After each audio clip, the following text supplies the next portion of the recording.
How's it going, folks? Today's video is focused on the excellence of 10 Black activists and icons. This month, I'm partnering with Michaela, the peer educator from the Southeast Block. Follow our socials, complete the quiz below for one of these prizes. Until recently, Stacey Abrams was mostly known in southern states as a progressive representative in the Georgia Assembly. As the first woman to lead either party in the Assembly and the first Black person to lead the House of Representatives, she focused policy efforts supporting low-income and middle-class communities. Recently, she has been known across the nation as a woman who led the charge in eliminating voter suppression laws that overwhelmingly targeted communities of color. Her efforts, by and large, led to the Democrat win of the Georgia runoffs. Her efforts have won her numerous awards and accolades, such as the ones shown here. On her downtime, she writes romantic suspense novels, which have sold over 100,000 copies.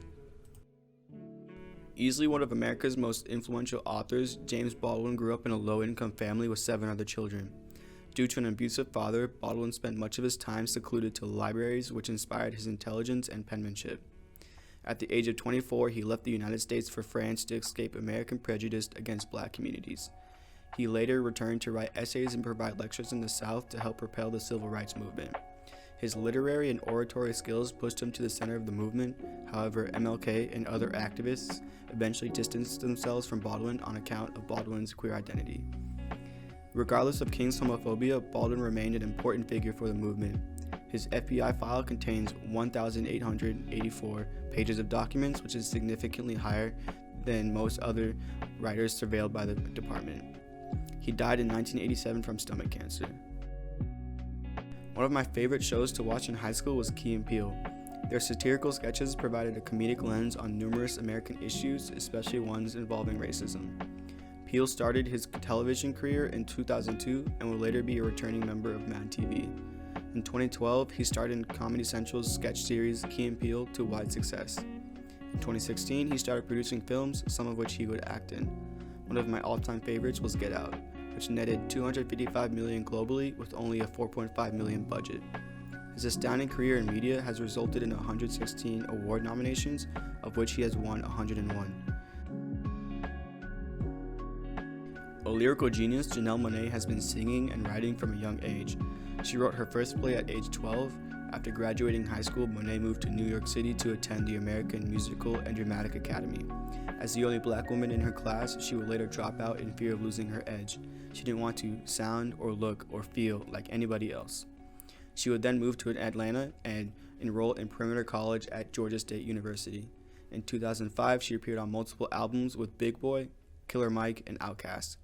In 2007, she released her first solo work that received a Grammy nomination. She has since started an acting career, earning roles in several blockbuster movies and TV shows. Her signature tuxedo style, partnered with her BIPOC queer lyrics, provides visibility to issues that many women, Black people, and queer people continue to face.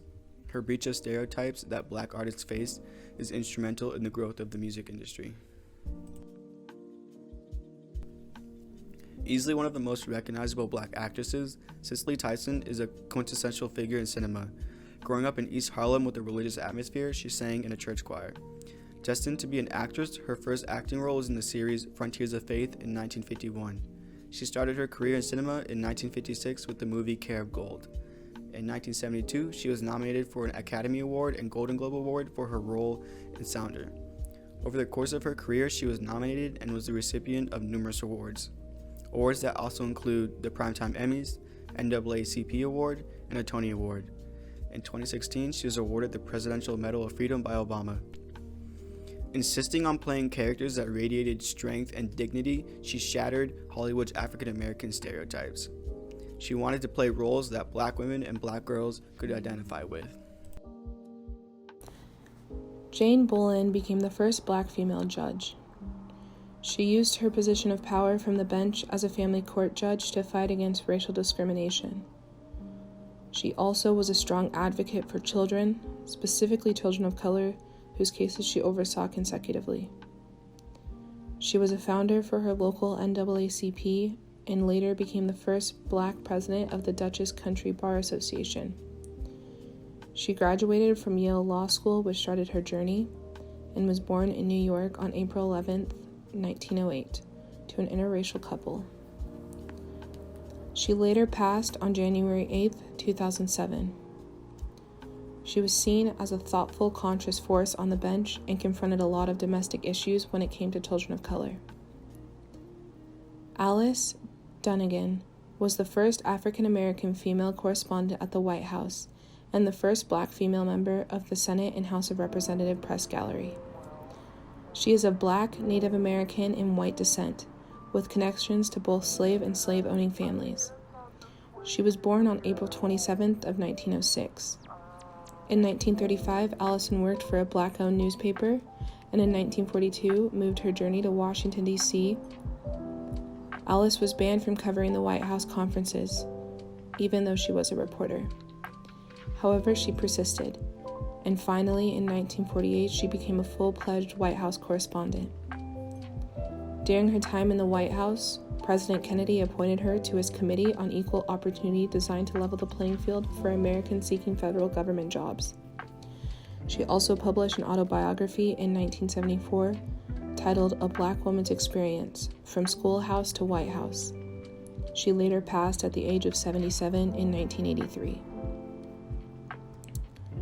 Shirley Anita St. Hill Chisholm was the first African American woman in Congress and the first woman and African American to seek the nomination for presidency of the United States from one of two major political parties.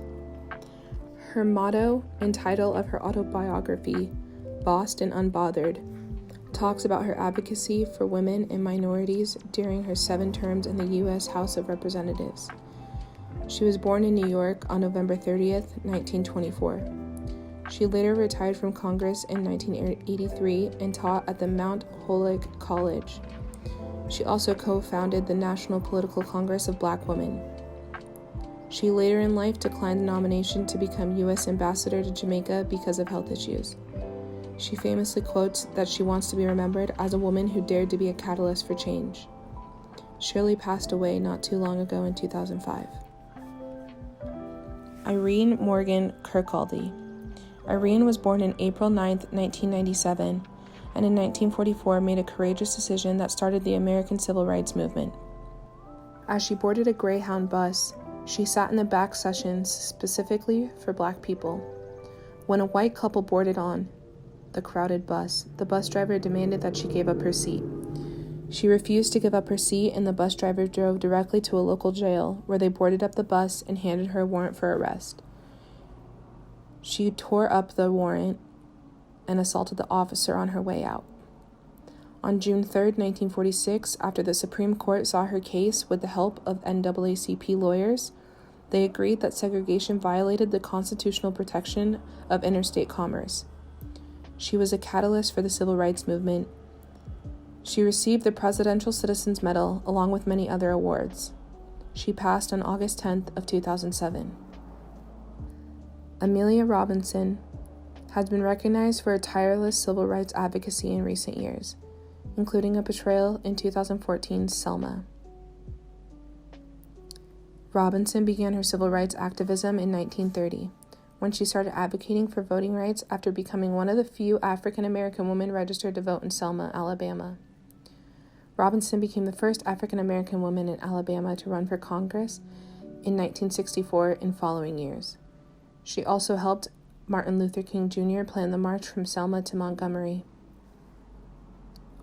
Robinson and the roughly 600 demonstrators were forcefully attacked by state troopers with tear gas, billy clubs, and whips. Robinson was hospitalized for her injuries after the march, and a horrific photo of her injuries have been widely circulated. In 1965, Robinson was invited to the White House when President Lyndon B. Johnson signed the Voting Rights Act, and in 1990 she received the Martin Luther King Jr. Freedom Medal. She sadly passed away August 26 of 2015. Thank you all for watching this video on Black Excellence. Please follow our social media and complete the quiz below to have a chance at one of these prizes. Come back next month for a video on March Madness. Take it easy.